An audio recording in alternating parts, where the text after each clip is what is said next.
The Mystery of the Burnt Cottage by Enid Blyton. Read for you by Brandon Rees Taylor. Chapter 1. The Burning Cottage. It was 9:30 on a dark April night that all the excitement began. The village of Peterswood was perfectly quiet and peaceful, except for a dog barking somewhere. Then suddenly, to the west of the village, a great light flared up. Larry Dakin was just getting into bed when he saw it. He had pulled back his curtains so that the daylight would wake him, and he suddenly saw the flare to the west. "Golly, what's that?" he said. He called to his sister. "Daisy, I say, come here and look. There's a funny flare-up down in the village somewhere." His sister came into the bedroom in her nightdress. She looked out of the window. "It's a fire," she said. "It looks pretty big, doesn't it? I wonder what it is. Do you think it's someone's house on fire?" "We'd better go and see," said Larry, excited. "Let's get dressed again. Mummy and Daddy are busy, so they won't know anything about the fire. Come on, hurry." Larry and Daisy dressed quickly, and then ran down the stairs and out into the dark garden. As they went down the lane, they passed another house and heard the sound of hurrying footsteps coming down the drive there. "It's Pip, I bet," said Larry, and shone his torch up the drive. The light picked out a boy about his own age, and with him a small girl of about 8. "Hello, Bets, you coming too?" called Daisy, surprised. "I should have thought you'd have been asleep." "Larry," called Pip, "it's a fire, isn't it? Whose house is burning, do you think?" "Will they send for the fire engine?" "The house will be burnt down before the firemen come all the way from the next village," said Larry. "Come on, it looks as if it's down Haycock Lane." They all ran on together. Some of the villagers had seen the glare too, and were running down the lane as well. It was exciting.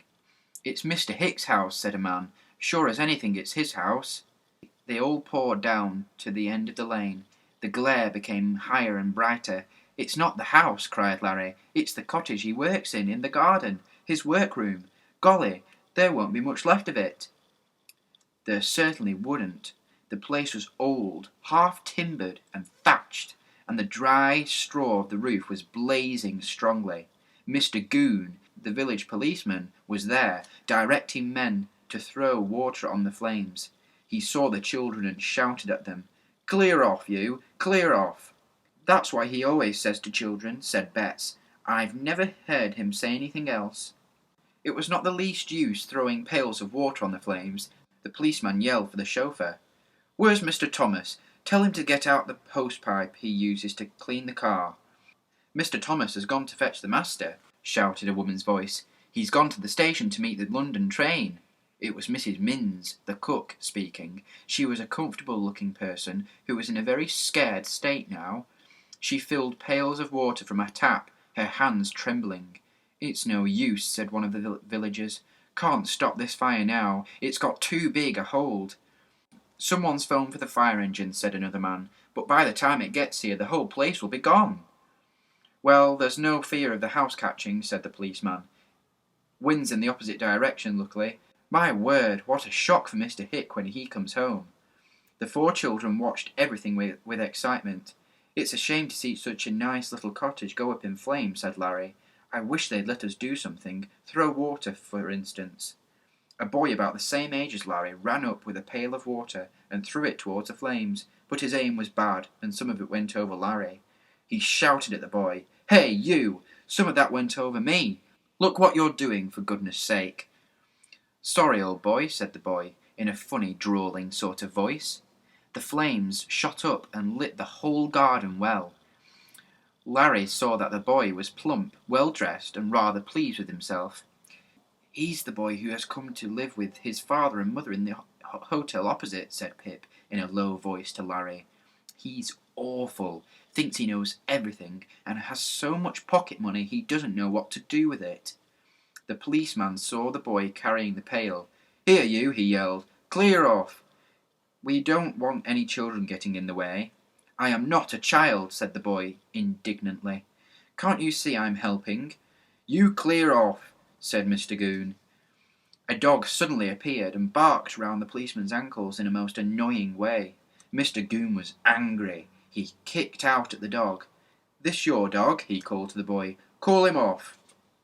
The boy took no notice, but went to get another pail of water. The dog had a wonderful time round Mr. Goon's trousered ankles. "Clear off," said the policeman, kicking out again. Larry and the others chuckled. The dog was a nice little thing, a black Scotty, very nimble on his short legs. "He belongs to that boy," said Pip. "He's a topping dog, absolutely full of fun. I wish he was mine." A shower of sparks flew up into the air as part of the straw roof fell in. There was a horrible smell of burning and smoke.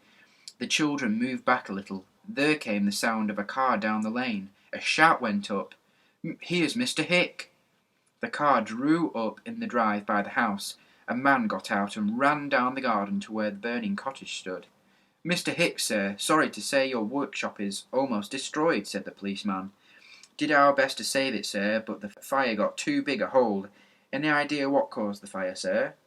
"How am I to know?" said Mr. Hick impatiently. "I've only just got back from London. Why wasn't the fire engine sent for?" "Well, sir, you know it's in the next town," said Mr. Goon, "and by the time we knew of the fire, the flames were already shooting through the roof. Do you happen to know if you had a fire in the grate this morning, sir?" "Yes, I did," said Mr. Hick. "I was working here early this morning.